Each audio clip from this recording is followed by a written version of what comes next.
Welcome to the Deep Dive. Today we're diving into something you do every single second of every day without even thinking about it. Breathing. Breathing, exactly. But here's the thing. Okay. We might be doing it wrong. In fact, James Nestor argues that most humans are surprisingly bad at breathing. Ah, I've heard of that book. That's right. Breath. The New Science of a Lost Art is packed with research and anecdotes about how our breathing habits impact our health in ways we probably wouldn't expect.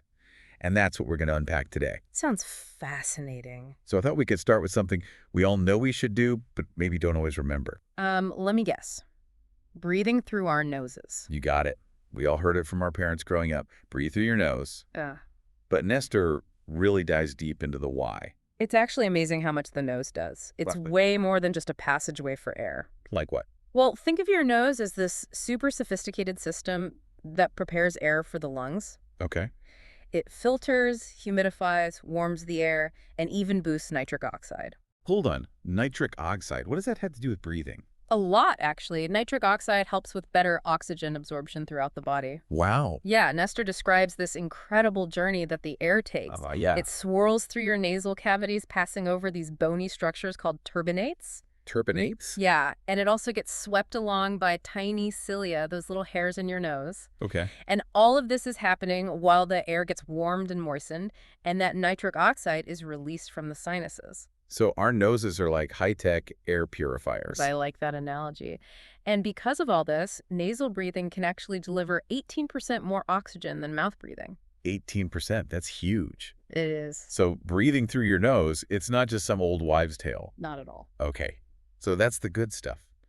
But what about mouth breathing? What's so bad about it? Well, it basically bypasses all of those amazing functions that your nose performs. Oh, I see. It's like sending dry, cold, unfiltered air straight into your lungs. And this can actually lead to a whole bunch of problems. Nestor mentions sleep apnea and snoring. Exactly. When you breathe through your mouth, your tongue is more likely to relax and potentially obstruct your airway. So it all comes back to the nose. Pretty much. And get this, mouth breathing can even impact your facial structure. Really? How? Especially in children, mouth breathing can lead to narrower faces and jaws. That's wild. It is. And Nestor actually took this to the extreme with a self-experiment at Stanford. What did he do? He wore silicone nose plugs for 10 days straight, forcing himself to breathe only through his mouth. Sounds awful. He said it was. His snoring increased, his sleep apnea worsened, and his overall health declined. Well, that's a pretty powerful illustration of how important nasal breathing is. Absolutely. But there's more to the story. Oh. Yeah. Nestor introduces us to a fascinating character named Carl Stoff, a pulmonaut who revolutionized how we think about breathing. Okay, this is intriguing. Tell me more about this Carl Stoff. Well, he focused on something we often overlook. What's that? The power of the exhale. The power of the exhale. I've never really thought about that before. Most people don't. But Stoff had this radical idea that the key to healthy lungs wasn't just taking in more air, but really focusing on a full, complete exhalation. That's so counterintuitive. I always thought taking in more oxygen was the goal. It seems that way, right? But Stoff saw it differently. Back in the 1950s, he started working with emphysema patients, and at the time, that was basically a death sentence. Wow. Yeah. But Stoff developed a technique called breathing coordination that really emphasized these long, slow exhales to engage the diaphragm. And the results were pretty amazing. Nestor mentions patients who were bedridden, completely struggling to breathe. And after working with Stoff, they could walk again, even return to, relatively normal lives. It's incredible, right? And it wasn't just people with lung disease. Stoff also trained Olympic athletes using these exhalation techniques. Wait, Olympic athletes? Yeah, runners, to be specific. He helped them improve their performance through focusing on the exhale. That's crazy. You're telling me these athletes training to win gold medals were focusing on breathing out? It sounds strange, but Stoff understood that a full exhalation maximizes lung capacity and efficiency. It all comes down to the diaphragm. Ugh, that muscle we always forget about. Pretty much. Yeah. But it plays a huge role in breathing. And when we exhale fully, we engage the diaphragm more effectively. So are you saying that a good, strong exhale actually helps us get more oxygen? Exactly. It helps promote better blood circulation and oxygen delivery throughout the body. It's like we have this untapped potential within our own breath. That's a great way to put it. Nestor's book is just full of these moments that make you completely rethink everything you thought you knew. What are you thinking of? Well, like the whole thing about carbon dioxide, I always thought of it as a waste product. Ah, yeah, that's a common misconception. We do exhale carbon dioxide, but it actually plays a vital role in the whole breathing process. Okay, now you have to explain that one because how can carbon dioxide, something we breathe out, be helpful? It's all about balance. Carbon dioxide helps regulate the pH levels in your blood. Right. And so if you breathe too much and you're expelling too much CO2, your blood actually becomes more alkaline. Okay. But here's the weird part. When your blood gets too alkaline, it makes it harder for oxygen to be released from your red blood cells and actually reach the parts of your body that need it. So breathing too much can actually deprive your body of oxygen. It can. Now that's a mind bender. So is that where this idea of controlled hypoventilation comes in? Exactly. By consciously slowing down your breathing and holding your breath slightly, you increase carbon dioxide levels in your bloodstream. You're saying breathing less can be a good thing. In a controlled way, yes. This can actually improve oxygen uptake. It's called the CO2 paradox. That is wild. So wait, Nestor talks about this breathing expert, Anders Olsen, who was advocating for controlled hypoventilation to actually improve health and performance. Wasn't he the one you did that experiment with at Stanford? You mean the one where I had to mouth breathe for days on end? Yeah, that one. Yeah, that was a wild ride, that's for sure. But Olson really believes in the power of CO2. He's developed these breathing techniques that involve strategically holding your breath to increase CO2 levels. Did you try any of those techniques yourself? I did. They're pretty intense, not gonna lie, and definitely not for everyone. But I did notice some, I guess, unexpected effects, like increased energy levels. I felt a sense of calm and focus, and even slept better. That's pretty incredible. I always get that afternoon slump. Maybe I need to look into the CO2 thing. It could be worth exploring, but always do it safely and gradually, Yeah. and it's best to check with a healthcare professional before you make any big changes to your breathing. Good point.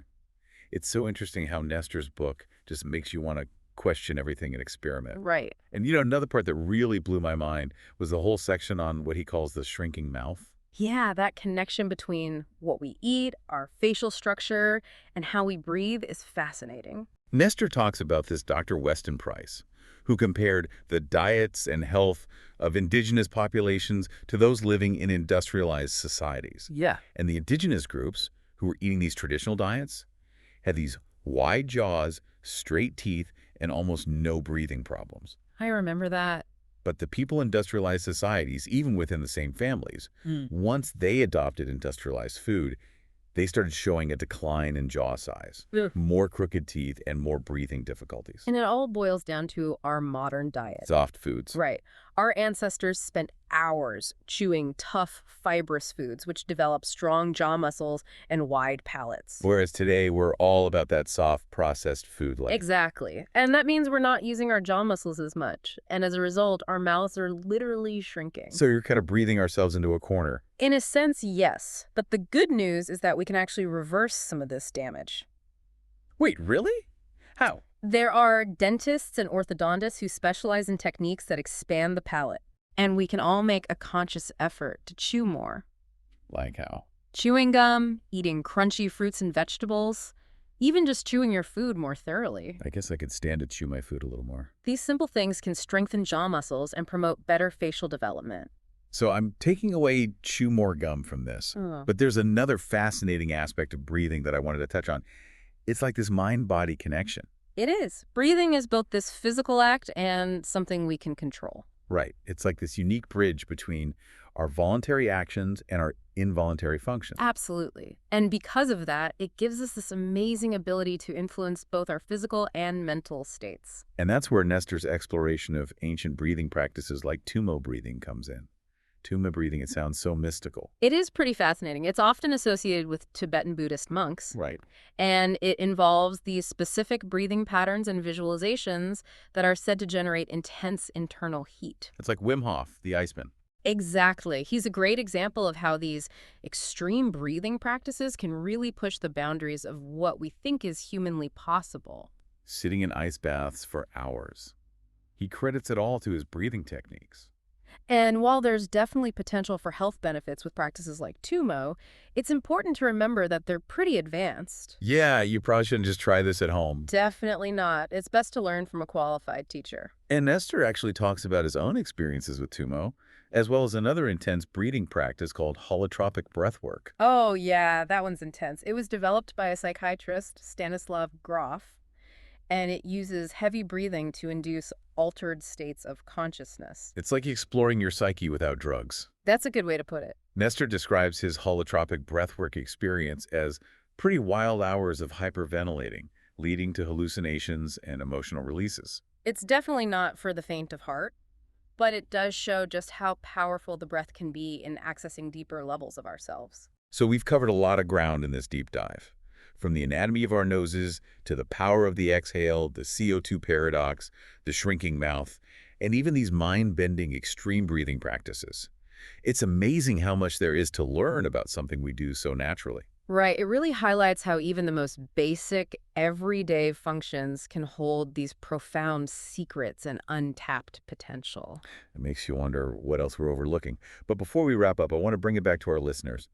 Why should they care about all this breathing stuff? Well, the key takeaway here is that breathing is this incredibly powerful tool we all have. Okay. It can help us improve our health, reduce stress, and even enhance performance. I'm listening. And the best part is, it's something everyone can benefit from, no matter your age or physical condition. That's what I love about Nestor's book. It's not just presenting the science. It gives you practical techniques that you can use right now. Exactly. It empowers you to make real changes in your life. Absolutely. So to wrap things up, let's do a quick recap of those key takeaways. All right. First and foremost, breathe through your nose. It's the foundation for good breathing. Makes sense. Don't forget the power of the exhale. Take those long, slow exhales and really engage your diaphragm. Got it. Remember the CO2 paradox. Controlled, slower breathing can actually improve oxygen uptake. Okay. And be mindful of that shrinking mouth.